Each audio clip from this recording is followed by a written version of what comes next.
Hey, my name is Logan Kelly, and I play tennis in the track and the powerlifting team.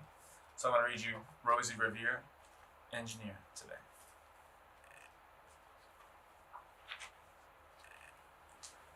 This is the story of Rosie Revere, who dreamed of becoming a great engineer. In Lily Greer's classroom at Blue River Creek, young Rosie sat shyly, not daring to speak. But when no one saw her, she peeked in the trash for treasures to add to her engineer's stash. And late at night, Rosie rolled up her sleeves and built in her hideaway under the eaves. Alone in her attic, the moon high above, dear Rosie made gadgets and gizmos she loved. And when she grew sleepy, she hid her machines far under the bed where they'd never be seen.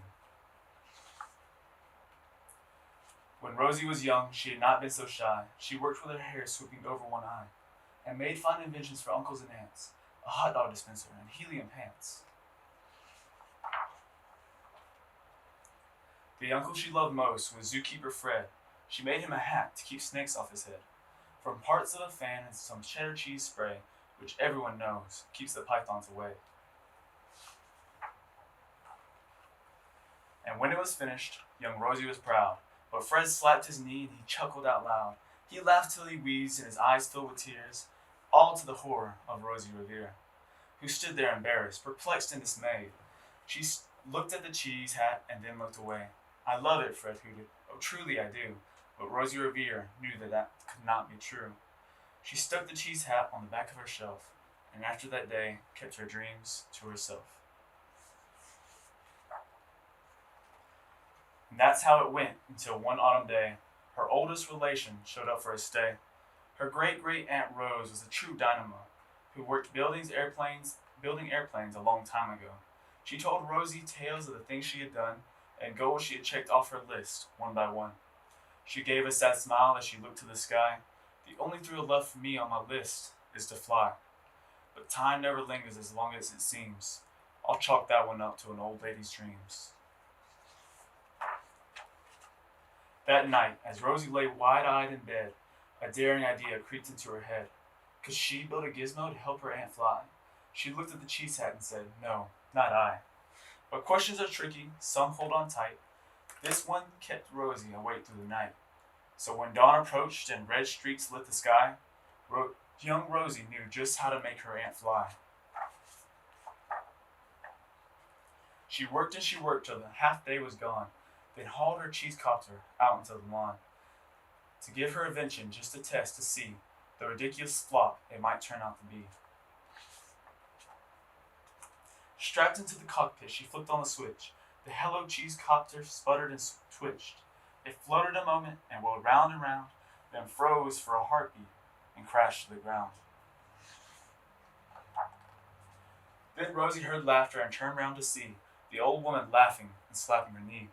She laughed till she wheezed and her eyes filled with tears, all to the horror of Rosie Revere, who thought, oh no, never, not again, will I try to build something to sputter or spin, or build with a lever, a switch, or a gear, and never will I be a great engineer. She turned round to leave, but then great Aunt Rose grabbed hold of young Rosie and pulled her in close, and hugged her and kissed her and started to cry. You did it, hooray, it's the perfect first try.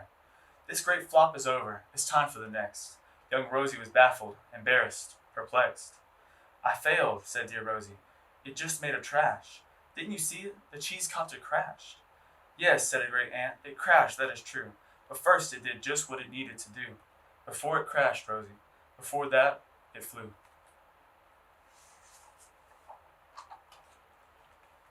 Your brilliant first flop was a raging success. Come on, let's get busy and get to the next.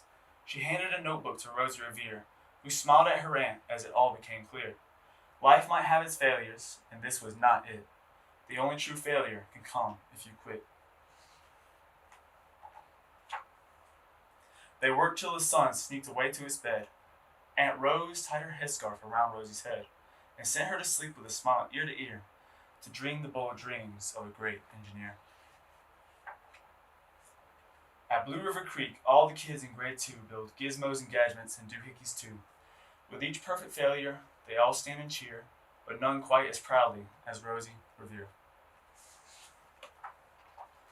And I hope, as you're sick at home, with nothing much to do, you try something new, like Rosie Revere. And if you want to lead like Rosie Revere, you should be reading at least 20 minutes a day. Hey guys, it's Miss White here. I wanted to pop on and encourage you to continue to read. You know what you're supposed to do. Just because we're not at school does not mean that you cannot read. You are supposed to be reading. If I can do it, you can do it. Okay? I miss you. I love you. And read. Read, read.